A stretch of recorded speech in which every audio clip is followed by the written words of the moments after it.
Bonjour, voici maintenant la démonstration de la propriété qui donne l'existence de U alpha. Donc cette démonstration est exigible. D'abord une remarque concernant 1 moins alpha. Donc au départ, on considère que alpha appartient à l'intervalle 0,1 ouvert, ce qui est équivalent donc à alpha compris entre 0 et 1. Du coup, on a moins alpha plus petit que 0 et plus grand que moins 1. Donc attention ici, on a changé l'ordre des inégalités, puisque on a multiplié par moins 1. Puis après on ajoute 1, et on trouve finalement que 1 moins alpha donc, est compris entre 0 et 1. Conclusion, alpha appartient à 0,1 ouvert, équivalent à 1 moins alpha, compris entre 0 et 1. Alors, en réalité, ce qu'on va faire, c'est utiliser le théorème de la bijection. Alors, je vais vous dire pourquoi.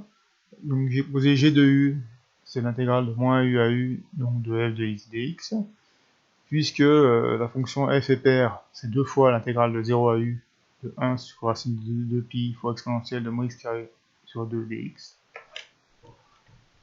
Et du coup, p de x compris entre moins u alpha et u alpha égale à 1 moins alpha, c'est équivalent à gu alpha égale à 1 moins alpha.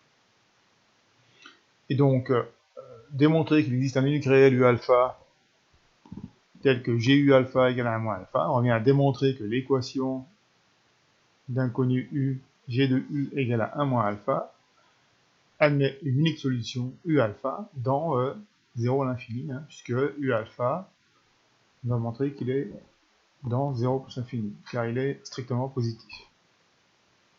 Alors, on va appliquer le théorème de la bijection donc pour démontrer que cette équation d'inconnu U admet une unique solution dans l'intervalle 0 plus l'infini. Rangée continue sur 0 à l'infini. Strictement croissante sur 0 à l'infini. Alors, on calcule les dérivées. La dérivée, c'est deux fois donc la fonction qui est dans l'intégrale. Et là, évidemment, on a une fonction qui est strictement positive. 2 fois 1 sur racine de 2pi fois exponentielle de moins u carré sur 2, c'est strictement positif, parce que tous les facteurs dont on produit sont strictement positifs. Donc ma dérivée est strictement positive, et du coup ma fonction g est strictement croissante sur 0 à l'infini. Il reste à vérifier que k ici est égal à 1 moins alpha.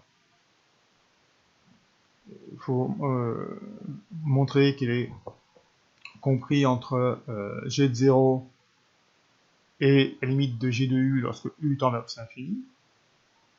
Alors 1 moins alpha, je rappelle qu'il est compris entre 0 et 1. G de 0, c'est 0.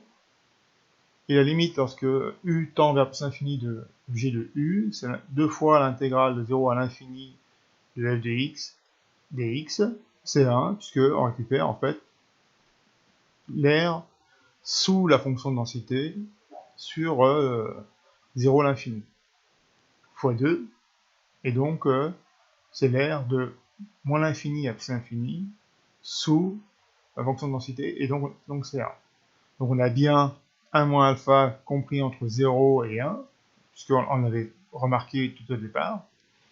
Et donc, puisque g est continu, strictement croissante, et que k est compris entre g de 0 et la limite de g de u lorsque u tend vers l'infini, on peut alors conclure, d'après le théorème de la bijection, que l'équation g de u égale 1 moins alpha d'inconnu u admet une unique solution dans 0 à l'infini, ce qui démontre donc notre résultat.